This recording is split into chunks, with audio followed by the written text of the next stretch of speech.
Les réseaux sociaux représentent aujourd'hui l'outil privilégié des jeunes. Ces derniers l'utilisent de façon quotidienne, mais au-delà de ces avantages, une méfiance s'observe dans le rang des utilisateurs. Oui, dans la mesure où il y a des fuites de vidéos et ça pose des problèmes. Et ça peut vraiment porter atteinte à ta vie privée. Je ne pense pas qu'on ne doit pas parler de vie privée dans les réseaux sociaux. Pour ce spécialiste du digital, ces craintes sont justifiées face à l'évolution frénétique des nouvelles technologies de l'information et de la communication.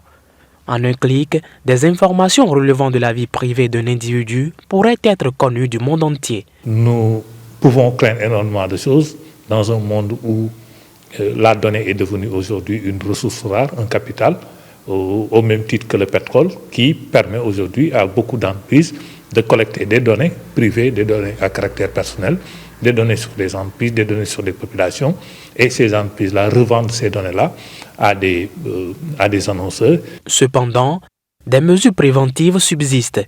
Il faudrait, pour les utilisateurs, prendre connaissance en amont de certaines règles. Quand on utilise un réseau social, il faut s'informer sur comment fonctionne ce réseau social. Et généralement, quand on adhère à des plateformes social médias, on vous demande d'accepter un certain nombre de conditions d'utilisation, surtout liées à l'exploitation des données.